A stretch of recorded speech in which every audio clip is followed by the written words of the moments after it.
आप सभी को नमस्कार। पॉलिटिकल अलायंस स्टडी में आप सभी का स्वागत है। रोज़ की तरह इस वीडियो में आज भी हम भारतीय संविधान से संबंधित कुछ प्रश्नों को सॉल्व करेंगे जो नेट, जेआरएफ, टीजीटी, पीजीटी तथा अन्य किसी भी वनडे एग्जाम के लिए महत्वपूर्ण है। तो चलिए देखते हैं। आज का पहला प्रश्न दिया है, उच्चतम न्यायालय के न्यायाधीशों को हटाने के लिए संसद द्वारा पारित किसी संकल्प की जिस समिति द्वारा जांच की जाती है उसमें शामिल होते हैं। कौन कौन शामिल होते हैं?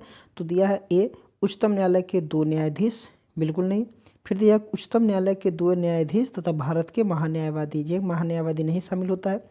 फिर दिया उच्चतम न्यायालय के 2 न्यायाधीश तथा एक विधिक विशेषज्ञ। फिर दिया उच्चतम न्यायालय के मुख्य न्यायाधीश तथा उच्चतम न्यायालय के 2 न्यायाधीश।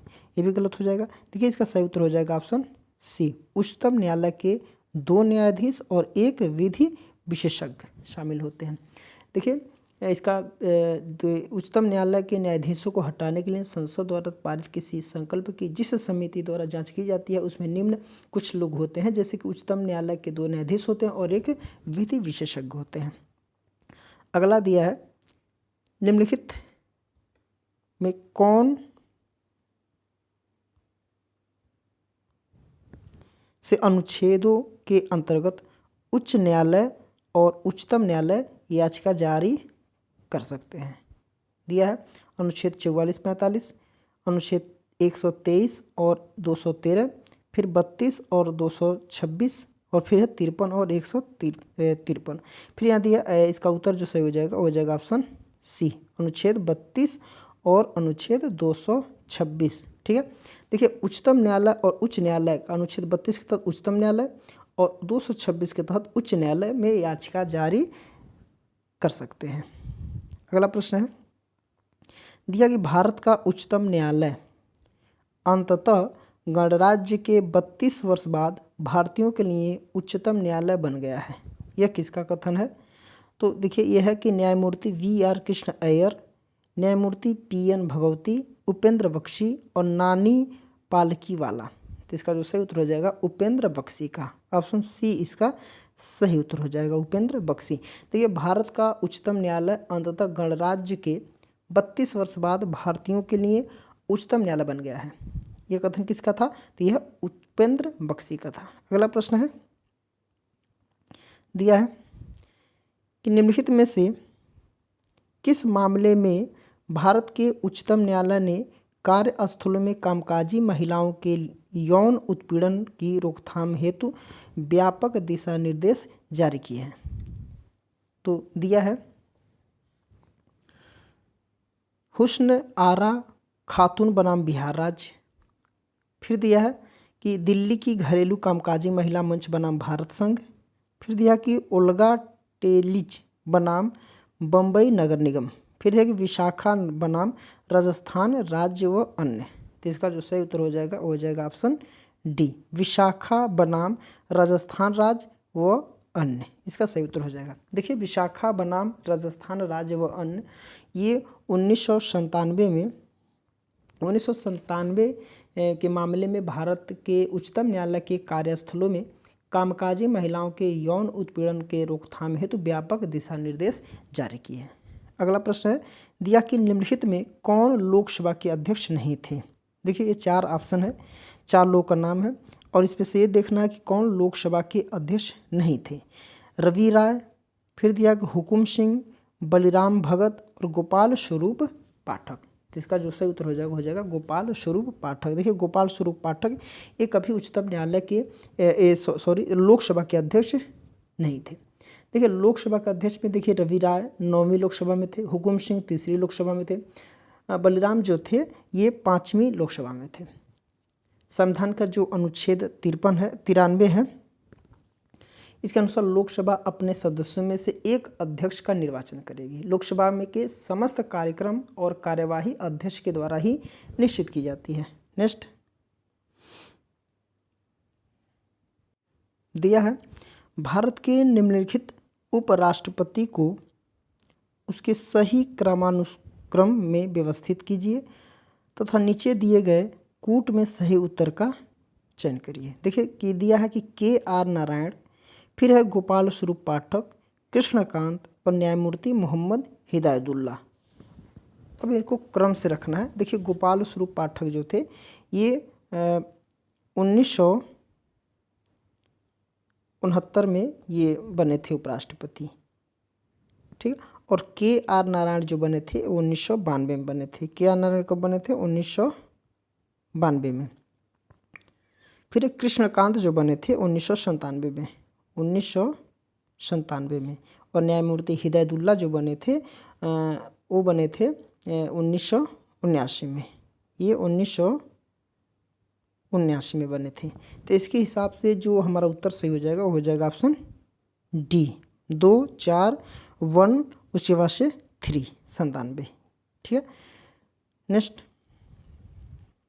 दिया कब से भारत में इस बात पर सर्वसम्मति बनी कि उपाध्यक्ष का पद प्रतिपक्ष दल को दिया जाना चाहिए। उपाध्यक्ष का जो पद है वो प्रतिपक्ष को दिया जाना चाहिए। तो ये कब से बना था? ये बना है 1984, 1989, 1996 और 2000। इसका जो सही उत्तर हो जाएगा 1996। ऑप्शन सी इसका सही उत्तर हो जाएगा। नेक्स्ट दिया है भारत की लोकसभा के निम्नलिखित अध्यक्षों को उसके कालक्रमिक क्रम में व्यवस्थित करें और नीचे दिए गए कूट का प्रयोग करते हुए सही उत्तर का चयन करें। ठीक है। तो यहाँ पे दिया है कि डॉक्टर बलराम जाखड़, फिर डॉक्टर गुरदयाल सिंह ढिल्लो, फिर दिया कि नीलम संजीव रेड्डी और बलिराम भगत। तो इसको कालक्रम में व्यवस्थित करना। देखिए नीलम संजीव रेड्डी जो थे, ये नीलम संजीव रेड्डी 1967 में, 1967 में। फिर गुरदयाल सिंह ढिल्लो जो है 1979 में, 1969 में बने थे। और बलराम भगत जो थे 1976 में। और ये 1980 में बने थे, सॉरी ये 1980 में बने थे। और जो भगत जी थे ये 1967 में बने थे, 1967 में बने थे। तो इसके हिसाब से देखा जाए तो 3, 2, 4 और 1 अर्थात ऑप्शन सी इसका सही उत्तर हो जाएगा। नेक्स्ट दिया कि निम्नलिखित उच्च न्यायालयों में से किसकी पीठें हैं? किसकी पीठ है? तो इलाहाबाद, मुंबई, जबलपुर, जोधपुर, मुंबई, हैदराबाद, कोलकाता, गुवाहाटी, बेंगलोर और जबलपुर, मद्रास और गुवाहाटी। तो इसका जो सही उत्तर हो जाएगा ऑप्शन ए। देखिए इलाहाबाद में है, मुंबई में भी है और जबलपुर में भी है। उच्च न्यायालय के ये पीठ यहाँ पे है। देखिए जो इलाहाबाद है इसका जो पीठ लखनऊ में है, मुंबई दादर और नगरी में है और जबलपुर का जो है वो ग्वालियर में है। नेक्स्ट दिया है भारत और अमेरिका के उपराष्ट्रपति के बारे में निम्नलिखित में से कौन सा कथन सही है? पूछ रहा है कौन सा कथन। यहाँ पे यह है कि दोनों देशों के उपराष्ट्रपति का एक निर्धारित कार्यकाल होता है। फिर ये उच्च सदन के सभापति होते हैं। फिर ये सदन की समितियों को नियुक्त करते हैं। फिर ये कि उन्हें बराबर मतों की स्थिति में निर्णायक मत देने का अधिकार होता है। तो इसका जो सही उत्तर हो जाएगा इसका ए सही हो जाएगा, बी और सी। ठीक है। तो ऑप्शन इसका ए इसका सही उत्तर हो जाएगा, ए बी। देखिए इसका जो सी नहीं गलत हो जाएगा, ये डी इसका सही उत्तर हो जाएगा। ठीक है। नेक्स्ट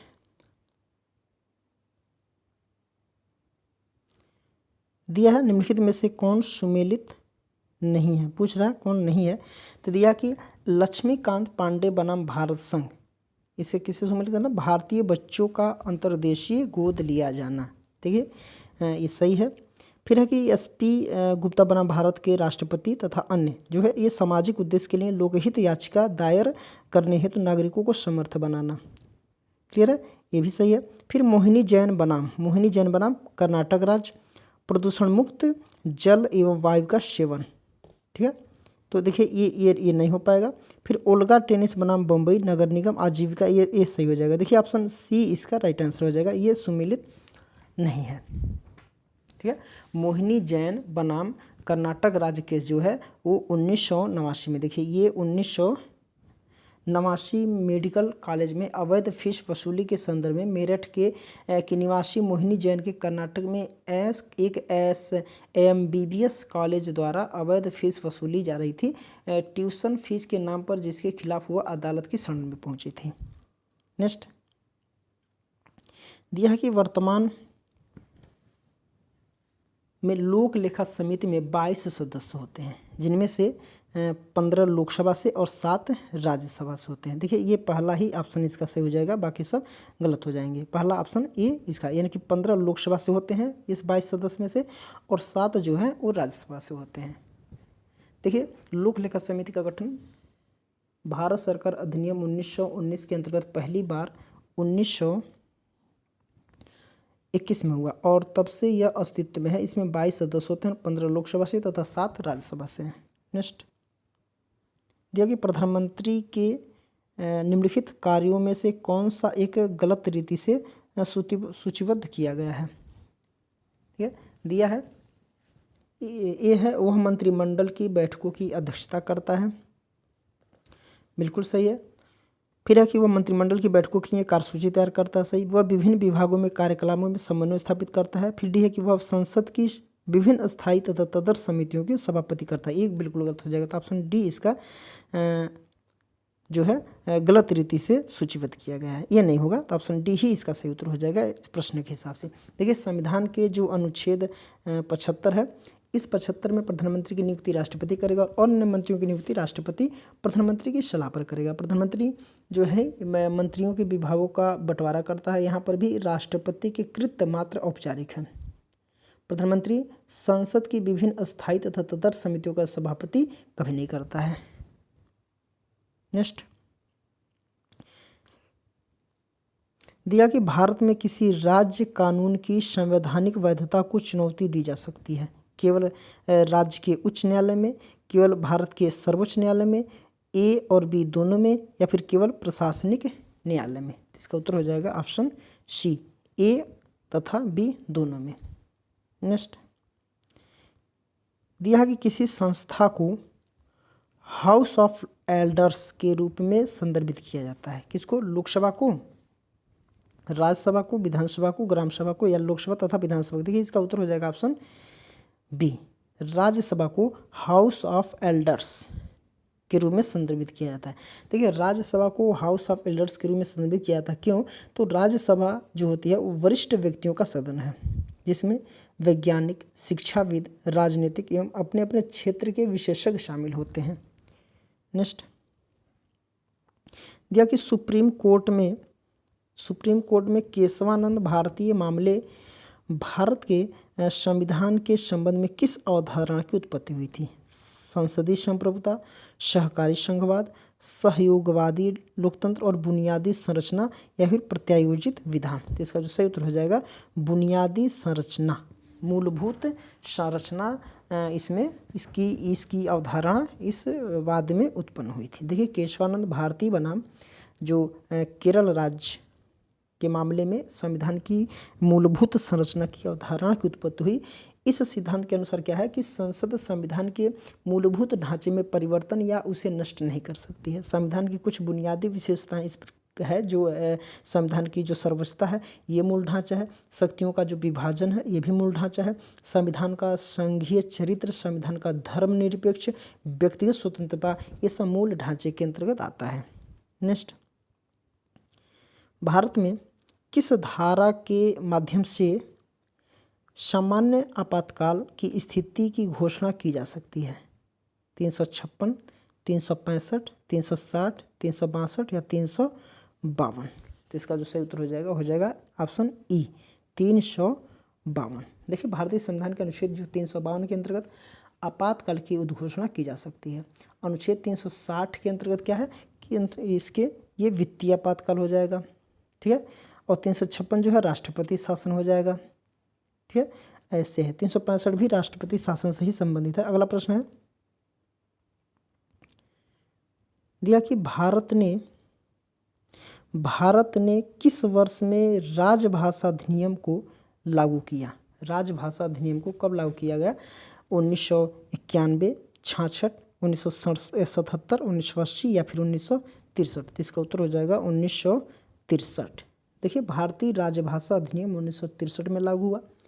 संविधान के अनुच्छेद जो 343 है, इसमें संघ की राजभाषा के संबंध में प्रावधान किया गया है, जिसमें कहा गया है कि संघ की राजभाषा हिंदी एवं देवनागरी देवनागरी लिपि होगी। नेक्स्ट दिया कि भारत के कौन से संशोधन अधिनियम में एक ही व्यक्ति को 2 या 2 से अधिक राज्यों के लिए राज्यपाल के रूप में नियुक्त किया जा सकता है? 7वां, 35वां, 42वां, 44वां या फिर 91वां? तो इसका उत्तर हो जाएगा 7वां। ऑप्शन ए इसका सही उत्तर हो जाएगा। देखिए जो 7वां संविधान संशोधन अधिनियम जो हुआ था वो हुआ था 1956 में। इसके तहत क्या है कि ये प्रावधान किया गया है कि एक ही व्यक्ति को 2 या 2 से अधिक राज्यों के राज्यपाल के रूप में नियुक्त किया जा सकता है। 42वें संवैधानिक संशोधन द्वारा भारतीय संविधान के मूल कर्तव्यों को प्रावधान दिया गया, जबकि 44वें संविधान संशोधन द्वारा संपत्ति के अधिकार को कानूनी अधिकार के रूप में मान्यता दी गई थी।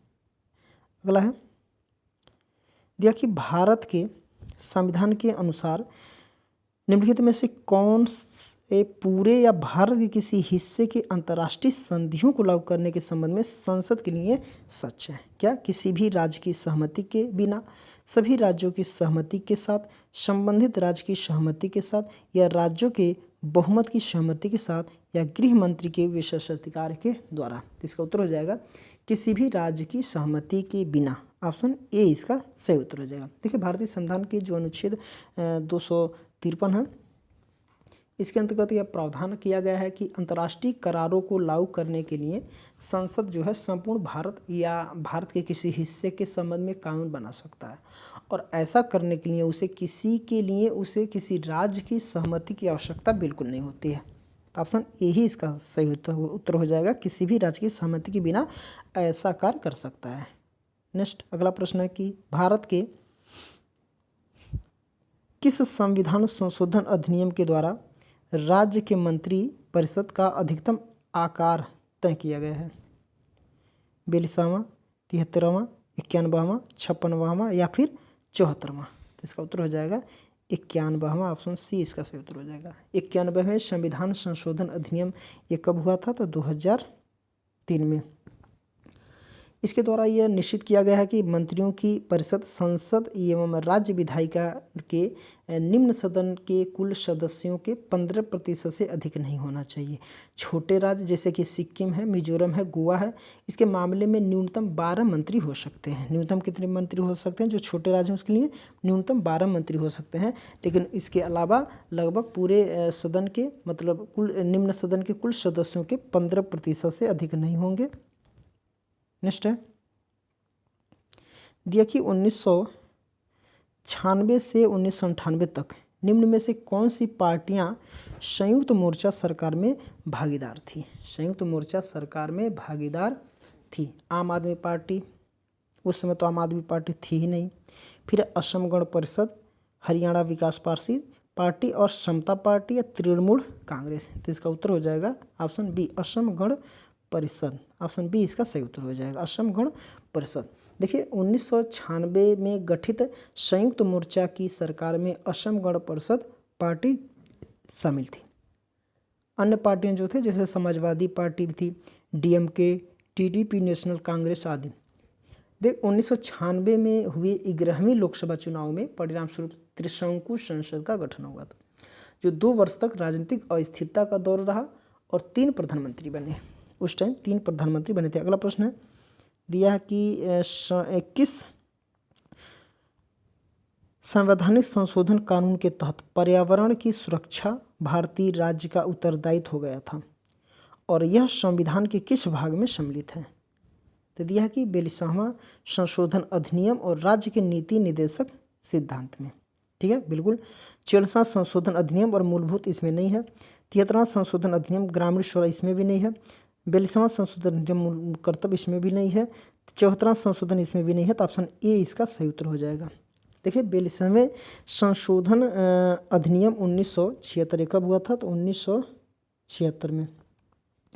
इसके द्वारा संविधान के 48 क क्या जोड़ा गया? तो 48 क एक नया अनुच्छेद जोड़ा गया। इस अनुच्छेद में पर्यावरण का संरक्षण तथा संवर्धन और वन एवं वन्यजीव की रक्षा के संबंध में प्रावधान किया गया। 44वें संविधान संशोधन अधिनियम द्वारा संपत्ति के अधिकार को मूल अधिकार से निकालकर कानूनी अधिकार बना दिया गया।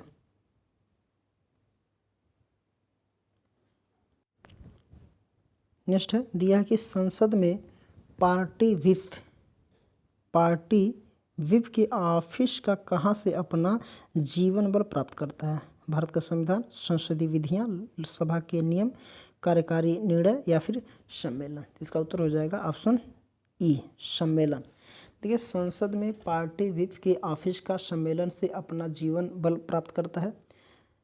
इसका मतलब यह है कि संसद में किसी भी सांसदों को अपने शीर्ष नेताओं के दिए गए आदेशों का ही पालन करना होता है। वे शीर्ष नेताओं के आदेशों का अवज्ञा नहीं कर सकते। ऐसा आदेश सम्मेलन या किसी मीटिंग में शीर्ष नेताओं के द्वारा तय किया जाता है कि किसी विधेयक पर पार्टी का नज़रिया क्या होना चाहिए, ये उसका नेता तय करता है। तो उसका जीवन बल कहाँ से मिलता है? उस सम्मेलन से ही मिलता है। नेक्स्ट देखिए, इस सेट का ये आखिरी प्रश्न है। दिया एक कथन दिया गया है और उसका तर्क दिया गया है। कथन है कि भारत ने संसदीय सरकार के स्वरूप को स्वीकार किया है। बिल्कुल सही है। और इसका तर्क है कि भारत का राष्ट्रपति राज्य का नामधारी अध्यक्ष है, जबकि प्रधानमंत्री के पास वास्तविक कार्यपालिका शक्ति होती है। देखिए ए और आर दोनों एकांकी रूप से सत्य हैं और आर सही विभाजन है, तो ऑप्शन ए ही इसका सही उत्तर हो जाएगा। देखिए, भारत में संसदीय शासन प्रणाली वाली सरकार है। संसदीय शासन व्यवस्था में कार्यपालिका दो प्रकार की होती है, नाम मात्र की कार्यपालिका एवं वास्तविक कार्यपालिका। इसकी शक्ति का प्रयोग क्रमशः राष्ट्राध्यक्ष, राज्याध्यक्ष या राष्ट्रपति एवं प्रधानमंत्री करता है। जो इस तरह के इस कथन दोनों तर्क और कथन दोनों सत्य हैं, और जो तर्क है इस कथन की सही व्याख्या भी करता है। तो आज के लिए इतना ही। ये इस सेट का आखिरी प्रश्न था। इसके आगे के प्रश्नों को हम लोग अगले वीडियो में सॉल्व करेंगे। तो इस वीडियो को आप लोग लाइक कर दीजिएगा, सब्सक्राइब, और जहाँ तक हो सके इसे शेयर भी आप लोग कर दीजिए।